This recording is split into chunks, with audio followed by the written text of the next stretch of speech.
usually tell people, be willing, be bold. Just be bold, right? Be bold, take up opportunities. I think that's what I did for the for the most of my career. Even my there are a few things that I do out there, and I try to make lives easier. Yeah, because there's a lot of people who have the data, but they don't know what to do with it. So you take up something. Yeah, I once got a gig. Let me call it a gig. I don't want to call it contract. Maybe you guys work for KRA. They're actually Right now listening. it doesn't matter. Right now it doesn't matter. A gig, a contract, you should be taxed. I also got a gig somewhere, and I didn't know the tool, but I knew what needed to be done. So I mean, nikashinda YouTube, and I learned the tool. So when I went to meet that guy, he was asking me questions, and I'm replying, but usiku nimeshinda YouTube. Yeah. Then I realized, kumbe this guy is serious. Yeah. Hey, boss, kumbe unataka kunipatia kazi. Then he gave me the job. Then I had to do it. But now, I struggled a bit, but by the time I finished, You had oh my goodness.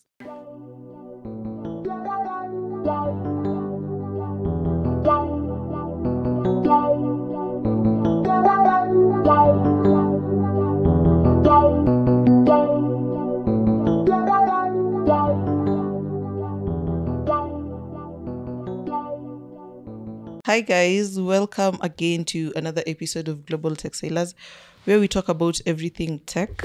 And as you can see today, we are Full house. we are full house, really, rather we aren't. Almost. But we do have a guest with us.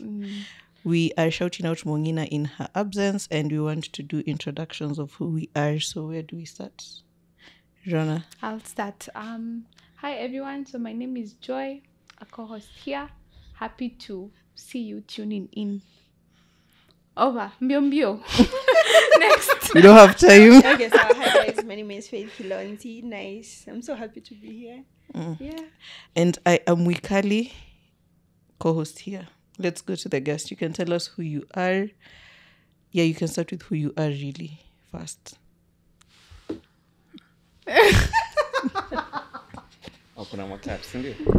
Oh yeah, my name is Cartwritte. Or do I start with them? I'm a male of sound mind, legal with an ID. Wow. All right.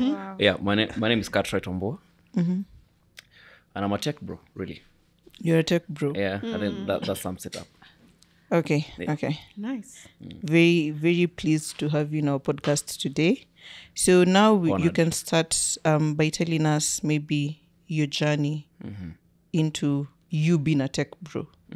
Yeah, we can start from there. I love that he owned that he's a tech bro. You know, Yeah. there's this perception of You guys tech ever bros. You know. Do you identify as tech? I'm a tech babe. Yeah. I am. Oh, a tech I baby. didn't realize. I thought we were tech bros or something. I mean, bro is gender neutral. She We're said talking babe. Oh, a gender babe. Yeah. All right. A tech babe. But does it come off as a bad thing when you say, okay, as a lady, you call a lady a tech bro? Yeah. Why are you Why are you brozoning calling me me? bro? Exactly. No, wait a Calling minute. me brother. Bro, The whole why? angle of brozoning is quite different. No, she just spanned the whole Yeah. context, yeah? Yeah, but a tech babe still fits, yeah. Yeah. Yeah. Yes. Yeah. Tech bro, tech babe. All right. All right. But now you can't say tech babe in let's say a work environment, let's say corporate environment. A tech babe would Texas. maybe a Texas. Oh, text. Yeah. But now I look like, yes, I am from church, but I look more churchy. Texas. Yeah. Oh, yeah, sister. brethren. Yeah, it sounds Sister. sounds like that. But yeah. All right. So there is money. That's I think the assumption is all tech bros have money. Yes. So you're also taking that up and saying yes. Did I say yes? She said yes. And then I I just can say yes on your behalf I just- since you don't want to say. oh yeah, there's money. Oh, nice. All right. Continue now. Tell us your journey. I'm more I believe there are two types of motivations. There's the extrinsic, external factors like money. There's the intrinsic, it's because you are driven by your passion and the urge to just deliver. in a particular field, Yeah. or maybe that's just your thing. When you see computers, you get excited. But going back a bit, let me start from when I was in high school. I should probably be Mr. Cartwritte. Actually, I was Mr. Cartwritte, a high school teacher at some point. I never thought about anything computing, yeah? No, What let were me you ask. teaching? Yeah, exactly. What were you teaching? Yeah, I was teaching math and sciences. Okay. Of course, I was Makes fresh from sense. high school, so okay. I got these opportunities between high school and when you join campus. I don't know you guys if you went through a same system where you had to, you had if you qualified, if you are supposed to be placed by the government in a university, you had to wait for around 2 years. Yeah. Yeah. So those 2 years, what do? You just do something out there. Computer Did a few things, packages. yeah. So, but I remember the career advice that I got back then was why didn't you become a teacher? That was from a family friend, and she had a point. I asked her why, and she told me it's called. Haven't you seen now the teachers are really progressive? All of them have motorbikes. At that time, Motorbikes where- was a big thing. yeah, it was a big deal. And where I come from, ilikuwa kama, you know, this swarm, the way we get attacked by swarms of grasshoppers. Like yeah, now, it was a whole, that's the word I'm looking. It was a wave, yeah? It was a wave back then. So kila mtu alikuwa na bike, it was everything, very successful. Yani home bike inatoka hivi, you guys have made it, yeah? So she told me that, she had a point. But then I looked at something that I wasn't really familiar with, which was computing. Because I didn't do, we had computer studies in high school, but I didn't pursue that. Then I just decided I wanted to do something engineering, yeah? The fancy word in engineering. For me, it was, because I'd also missed out on being a pilot, rather pursuing flying. So I decided to do something fancy, and I did computer science. I won't tell you that I touched a computer before. Okay, I'd done the packages, and at some point I stopped because trying to juggle a few things here and there. But then I ended up in the university doing computer science. After 2 years, I mean, when you go into your third year, you have to major. Either you had to go to networking. That time there was only networking. There was hardware engineering, or it could be a software. You could pursue software development or engineering. So for me, I majored in software. Not Which the, campus, let me ask? I was in Masindem Little University of Science and Technology. Okay. The Masindem Little. okay. All right. Yes, I sorry. didn't know Yes, that sorry. was that one. Okay. All right. So just kidding. Yeah, I joined, and then I think that's when my tech journey I won't say it started taking shape then. I think something that happens a lot to most of us. You're in campus, get out here, you don't know exactly what you have to do. There's a lot of shiny things around here. Yeah. Very attractive. So Yeah. say, kama say, I know there's the whole wave around. Okay, these are real thing around the waves around cyber security. Yeah. We went to pursue cyber. Okay, that time hatukuwa mambo ya cyber. Cyber. Haikuwa imeshika sana. Yeah. So it was more of you either go become a hardware engineer or become a software engineer or become a networks engineer. So for me, I just went directly to software. My first role was software. Okay. Software engineering. Quick question before yes. you proceed. sure. It's you had some knowledge base about, so you just said, let me just take software. This seems easier. Yeah, I didn't, not easier. That's where the opportunity was. At that time. So once you go into the market and now, and now the most interesting bit is you go into the market, you are being offered a lot of things. So whatever opportunity comes first, that time you're trying to survive first. Yeah, for most of us, we're just trying to survive, honestly. There are some of us who are already comfortable. They've done some online jobs, so you have some fallback plan. Yeah. I think back then, most guys were just trying to survive. Yeah. So you go to the first job that comes to you. So you go there, unapambana na hali venye inakuja, right? Those guys know you've done software engineering, so you tell them, and there's a way that you put your CV, so they, some bit of Java that you did, but you probably didn't go deep into the OOP. So, but write hello world. Of course. Yeah. Umeandika hello world. That's Umeandika hello Mwikali, unajua? Yes. Ukifungua hivi ni hello. Yes. Alafu unaweka kwa loop, unajua? unaweka kwa while loop, so as long as the variable is this value, then it keeps printing. Then that really amazes you as a person, just printing things. So it also gives you the idea of, if you watch a lot of movies, the way they go in there, type, and then they just, those like logs. So umeka hapo tu infinite loop. So I mean umeka hapo kiniki while, so kinaenda condition bado iko true, hakuna mahali una stop hiyo kitu. Hiyo nakubamba sana. Engineer. Then I start facing the real world problems.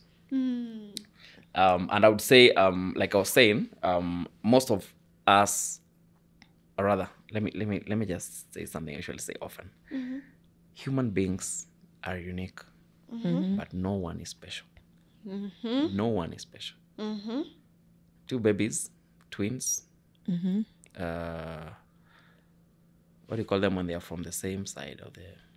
Identical? They're identical. They have a name when they Fraternal. I think it's fraternal. Fraternal and something. Yeah. I can't remember the other term. There's a term, when they come from the same side, the same ovary. So, wametoka. Oh, okay. Wameshikana hivyo, wamedevelop in the same environment. But they're going to be unique in their own ways. We atapenda color blue, we apende red. Yeah. We upare ni Subaru boy. We mwingine ni cool kid anataka tu German. Yeah. Okay, mimi ni Subaru boy, so. Typical. Yeah, so you realize that they now but they're not special. Their life curve is more or less the same. So even for us, as you go there in the market, life curves is usually mostly the same. Utakuwa hit by you have that feeling that you can do, then unatupiwa problem, then suddenly unaanza kufeel kama uko challenged, right? You'll always have that fear. You'll always be intimidated by guys who know more than you, without forgetting that they've also been through a journey. Yeah, for them to get there, you have to be very patient with yourself. So that's how I got there, out there. Of course, I faced all those troubles and all those challenges. Okay, the tech environment is very challenging. I mean, for sure. And you must work extremely hard. If you really want to build the confidence, then you also be willing to study, practice. Or rather, the doing is actually the practicing. So that's how you end up building the confidence. Zani kama kuna shortcut. Even you are working with ChatGPT, it's going to give you the direct answer. Yeah. But if you don't know exactly what is happening in there, if you're not able to understand as yourself, right now, there's only so much that can help you. Yeah. You must also be able to say, this function, the ChatGPT has really explained step by step what it does. Are you able to explain that? You might not have that luxury of time, but for me, I think it's really, really important that you understand what that. I think I want to stop you and maybe ask, is this a confirmation that AI won't take away jobs from software engineers? There's a lot of discussion around that. And of course, we appreciate AI. Let's look at first the revolutions. Yeah, we started with the agrarian revolution, went to industrial revolution, went to tech revolution, where people now were building, were using technology, information technology, to make lives better. Right? What era are we in right now? We're in artificial intelligence revolution. We'll back a bit. Tech revolution, we were building applications, and these the applications were making our lives better. By us, let me say, using them, and then in the back end, they were actually generating data and storing that data, right? Then human beings, with their wisdom, they decide to marry good old math and this data, right? And that's now where we are actually in the AI era, right? So now we can say that now we are going to make our lives much more better because we have the data and we have the math, right? But does that mean that it's going to replace you? Now, all right. These I know people are going to say yes or no, but I'll edge on more on the some what do you call it? I won't call them some jobs, or maybe let me just say some roles. Are going to be taken up by AI, right? But even that AI, for it to get better, it still needs to learn from what the human is inputting through and through. Yeah, because remember, there's something about AI. AI is about linearity of actions. All right, human beings are not linear. Yeah, so that's why you usually have when you're building neural networks. we have that activation function. Yeah, it introduces a nonlinear aspect to how that algorithm works. All those neural networks work. So for it to keep advancing, and unless we want to get stuck with what it has learned so far, all right, because so we must keep, the guys will become more creative, are going to be now will be required to feed their data into these AI and machine learning models for them to just get better.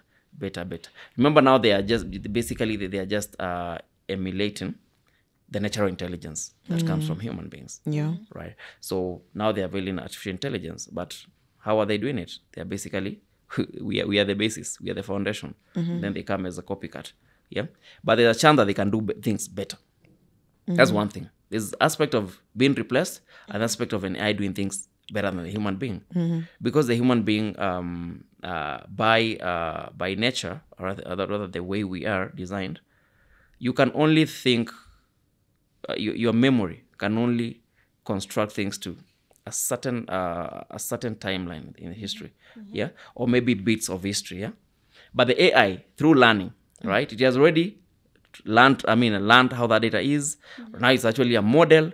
So based on its learning, it is not bound to forget. It's actually a machine. It's not bound to forget. Its memory is kind of, the hole is in there, right? But it can only change based on new information, new data. So the long and short form is, yes, some roles will be taken over by AI, but we'll still need experts, right? People who are creative to keep making the AI better.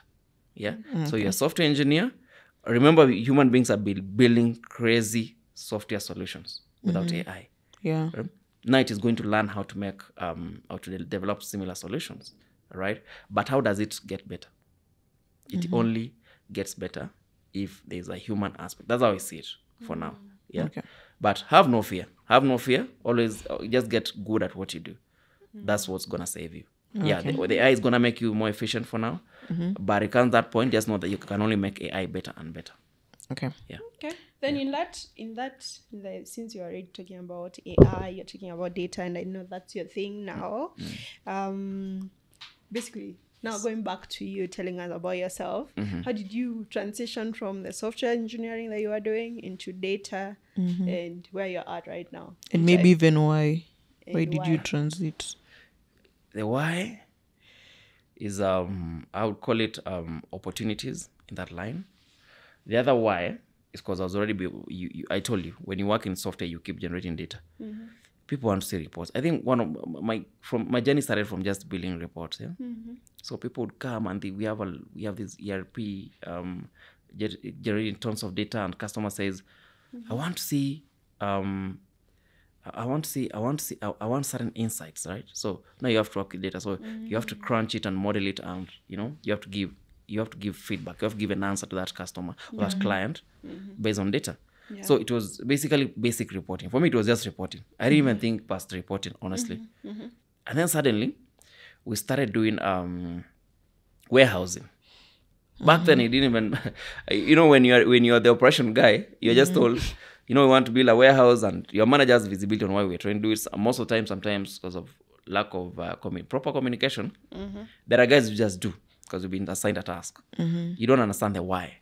But the people who in strategy, and you learn these things as you grow in your career, they understand why you're trying to do that. Because the strategy it's always mapped to value. Yeah, there must be, what value are you planning to put out there? So back then, and then you start building warehouses, and then now you start learning more about warehouses. You realize, this thing is not just a normal database. Huh? There's a way you must learn certain technologies about data warehouses. Now you don't even know that you're actually doing data engineering at that point. You just think that you're just collecting data and putting it together. Yep.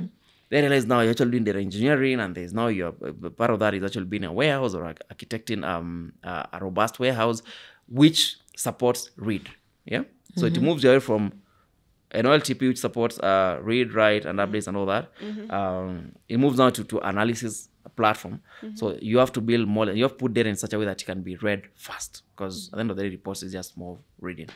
You also have to learn how to maintain the historical nature of that data, right? You have to look at things like slowly changing dimensions, where you're saying this dimension changes based on how the fact changes, but the dimension remains okay. In reality, your name doesn't change, but your age changes, right? So your name is a fact. Your name is a dimension, your age is a fact. So your fact about you, right, keeps changing, but your name remains the same. How do you manage that in a database? So you realize now you're actually doing you're actually doing you're actually developing stuff around these are just techniques around data warehousing, right? Then you evolve, right?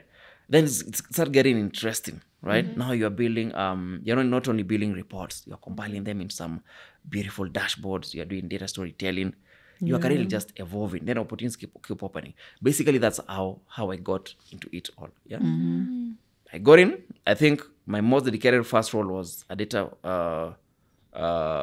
integrator, but system data integrator. But we first put the data in a certain environment. Then we start doing massive cleaning and organization of the data just to fit the model of a new system. And then now we are told, from here now this data needs to be stored first. Then now when the new system gets used, we'll be pushing the data here. We are not doing the normal backups that is done by database administrators. We are maintaining data in such a way it can be read to provide insights into trends and patterns from historical data. And then suddenly now you're doing business intelligence, right? Suddenly, you're not talking about, you realize now, as you read and you also see, okay, you do your research, you realize, there's something that can actually make my life easier, right? Which is data science, right? There are actually algorithms that can actually, if you feed them, if you have data and you have an algorithm, right, and then you train it, it makes your work easier because now you can actually tell how different factors, how different variables affect whatever you're looking for. So now you have whatever you want to maybe predict or recommend, or maybe let me call it the predict or dependent variable, and you have some other set of variables here that affect that variable. Then realize now, okay, so there's actually the way they affect that variable, and it can just show you how they relate and what is the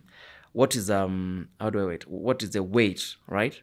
Or rather how much they affect, because each of the variables has a different effect, right, in matters of weight. So you realize, this can make my work easier. Then you keep evolving. The thing is just keep evolving. And there's one thing I usually tell people: be willing, be bold. Just be bold, right? Be bold. Take up opportunities. I think that's what I did for the for the most of my career. Even my there are a few things that I do out there. And I try to make lives easier, because there's a lot of people who have the data, but they don't know what to do with it.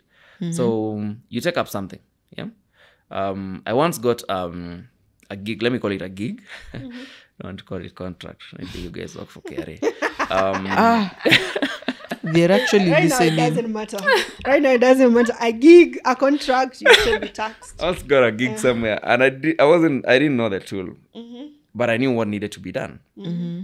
So nikashinda YouTube. And I learned the tool. So when I went to meet that guy, he was asking me questions and I'm replying, but usiku nimeshinda YouTube. Then I realized kumbe this guy is serious. Hey, boss, kumbe unataka kunipatia kazi. Then he gave me the job. Then I had to do it. But now, I struggled a bit, but by the time I finished, You had oh my goodness, I think I could just, what do you call it? Nikafanya hivi na nikuandikia DAX. You know DAX? It's for Power BI, for Power BI. Yeah. I could do some fancy things in Power BI, but before that I had never seen Power BI. I just knew there's Excel. And then before I stopped writing a master in Excel on my CV, I realized there's advanced Excel that actually is focused on handling large amounts of data. So okay, so this is interesting. Also, we have three. So Excel can come in three. You can do addings on Excel, and now you have Power View, and I don't know what's that one. I think Power Query. Another one is Power Pivot. So these are three Excels now different. So no, you have to learn about it. Then suddenly there's actually they combined. Microsoft has advanced now. They have advanced now. We have Power BI. But how I learned Power BI, through working Through a on it. gig. Through doing. Yeah? And you see, when you give someone, you have timelines. Yeah. Yeah. Okay, you can move it forward a bit because maybe there's some requirements that need to close and understand better, but they expect you to really be good without or you put out there. Yeah. Yeah, so be bold, take up opportunities. That's how I learn, and I just getting myself out there. Yeah, Okay. I'm not saying you force issues. Yeah, but just step in that role that you've been assigned boldly. And now even things are much better. Unajua kitambo, okay, kitambo imeanza kusound kama mimi ni mzee. Which is also true. From there, you already spent 2 years. It's profiling. So yeah, really, people could get very, and the aspect of lean teams in a work environment. Someone is so busy, they just don't have the time to tell you your SQL is this is why you just need to. This is why you are joining these tables wrongly. That's why you are getting either duplicates. That time you could get duplicates and laugh unarusha kidistinct hapo juu. So kinakutolea duplicate. So like you have not solved anything. Yeah. Sometimes distinct it won't work. Yeah. So the guy you're supposed to console has been so busy because they have deliverables. But right now, that's why I said AI makes things efficient. You just pick your code, throw it there, and then you do the prompt. You just do a prompt, then you put it the code, then it gives the output. For you, as long as you run it, gives it out whatever you want, you move on with life. Right? Yeah. But I told you, it's very important that you understand what it has done. Okay. Otherwise, you might just float in. Yeah.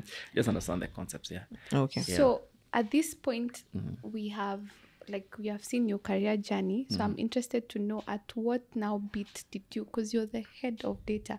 So at what bit did you transit to management? I would tend to think they are kind of different.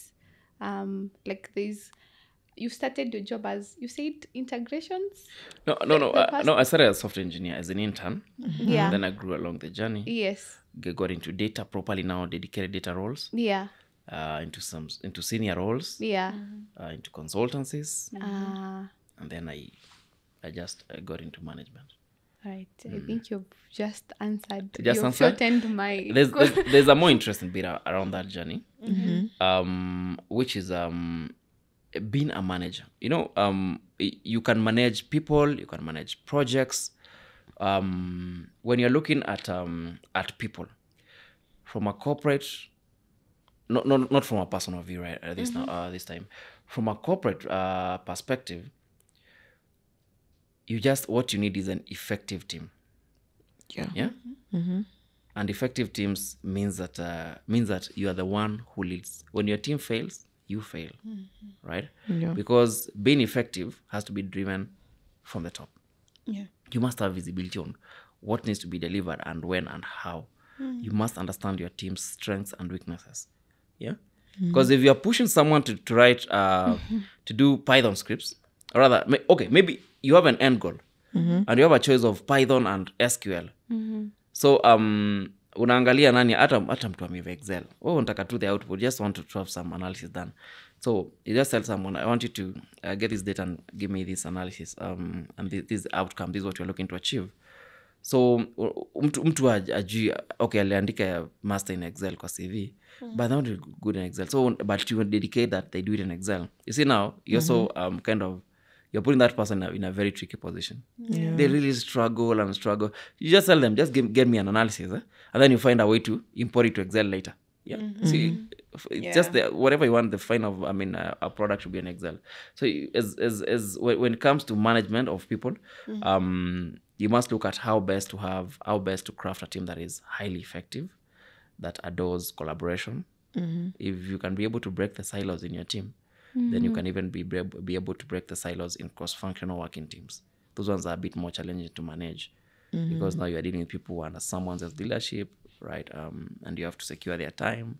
You have to convince them to prioritize whatever you're trying to achieve in a way. So if you be able to drive collaboration and a lot of cohesion in your team, you win a lot. You end up, people become easy between the team. So people know, you also enable the teams that, there's one thing that really messes up people, yeah? When you have people And then people just specialize in the teams. There's something that I know works very well. Make sure that whatever Mwikali does is what anybody else can do in that team. Even if they have an idea, rather. Yeah? You're not only the specialist. So for me, in my team, they're also, okay, you can be in a data role, you can be doing the data engineering, you can be doing, you can actually be doing the pipelines. There's someone else who does the warehousing, or they deal with from everything from conceptual to logical to the physical data models. There's someone else who does the actual now data modeling, building the multidimensional tabular models. There's a visualization expert, right? There's someone who manages the stakeholders. These people must know what each other does.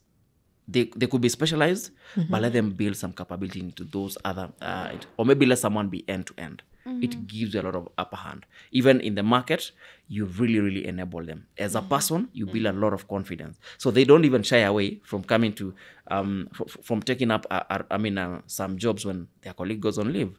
Yeah.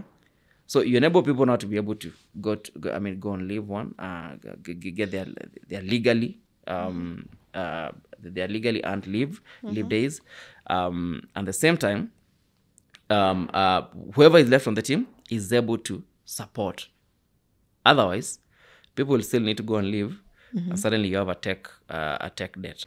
Okay, so now we can continue, and you can now tell us about your day. How your day looks like now that you're the head of data. Okay. Yeah. Or even a tech manager. All right. My day starts the day before. Yeah. My normal day starts the day before. What do you mean? I don't start my day in the morning. I start the day before. In the evening. The day before. Or even, let's say if it's on Monday, I start the day possibly on Saturday or Sunday. Yeah. If I do it on Saturday, then at least I know what I'm supposed to be doing on Monday. Yeah. Okay. And then you leave. I usually first look at what are the priorities, right? From where I'm managing my tasks, also based on my strategy, what are things that I need first to be delivered, so that when I meet the team, we agree this can now be prioritized, right? What takes priority when you're starting that week or when you're starting that day. Sometimes you also have to leave room for BAU tasks. So you plan well. First, you plan what you want to do. When you go in, you follow through your plan, whatever your to-do list rather. And then, like I said, I usually leave some space for some room for BAU tasks that can come up, and also emergencies. But a typical day, other than just following through the to-do list, of course, I have to go in. Of course, do I take tea? No. Yeah. That one you can forgo the taste. It's understood. First, of course, you have to check on your team. That good morning that you say to people, yeah, it really works. It really matters a lot. You also get to understand how your team, the spirit is looking like that day. Okay. As a manager, you should be able to tell the mood of your team in the morning. But you are not asking them about work. That good morning, it helps, you relate to them and understand. Yeah. Because someone could really be going through, or maybe someone could be really excited. Let me pick the positive side. Someone could be really excited in the morning. Yeah. But they don't have someone they could share the news with. Yeah. So kishamwambia good morning, na leo uko happy, yeah, ashaanza kuambia what's really happening in their life, and then it's a good chance for them to share and feel nice about it. It also maybe on the other side of it, if someone is not okay, you can be able to support, because for me, I know optimal output by any team member depends with also their state of their maybe let's say their state of health, or even mind. And if they're not looking good, it's good that you know exactly how not to try to bog them down any further. Yeah. You know exactly, you might need to be cautious with that team member. Then the other thing would be, on a normal day, of course, you have to meet your boss, understand what is on his mind. You had your to-do list. I told you my day started the day before. I have my to-do list, but what does my boss want to be done that day? Because at the end of the day, my success is his success. And I should be able to deliver in line with what he has on his to-do list. Yeah. Mine can actually wait now. My boss's do list overrides my to-do list anytime. Yeah. Okay. Yeah, because he's also responding to his boss. There's usually that hierarchy. That's very good to understand. Sometimes you can be working very hard, but you're not in line with what your manager expects. Let me stop using the word boss. It doesn't come off well. Your line manager expects of you. Because your line manager has a line manager. Yeah. All right? Even the CEO reports to the board. Yeah. All right? Yeah, so you must be aligned. So you must understand today, are we looking at delivering something unique? And then from there now, you can have that engagement. You can come and now strategize. And that means now you have to redo your to-do list. Yeah. Okay. So I think that's it.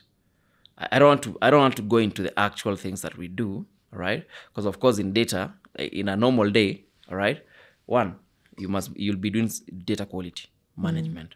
It always comes up every day, any day. You're doing some form of data quality.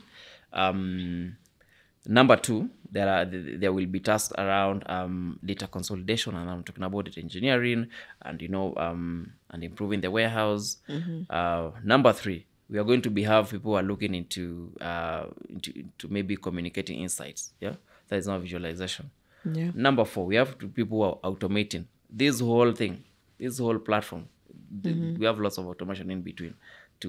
We say when you reduce the human intervention, the manual intervention, you also save time for people to focus on more important tasks, and also you reduce the chance for errors.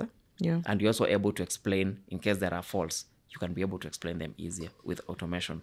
Then, of course, there's a data science aspect. We have someone who is doing some data studies or data wrangling, if you want to put it that way. We have someone who is doing the analysis of, okay, we are looking at how can we basically apply data science to make analysis more efficient. Someone is doing someone is doing some models. Someone is evaluating the models' performance. Someone is deploying them to production. Just the normal tasks. Now, those are just actual tasks that we do. But basically, you need to have a to-do list. Otherwise, you're going to be there for a whole day. And at the end of the day, you're going to feel so messed up because you feel like you did nothing. But you've been working the whole day. Yeah. You've actually been sitting on that on your chair for the whole day. Didn't even go for lunch, didn't take your tea. You've been doing something. But at the end of the day, if you don't have to do list that you can just check and say, oh, this is done. Or this one moved from requirements, collection or maybe analysis to actually now to design.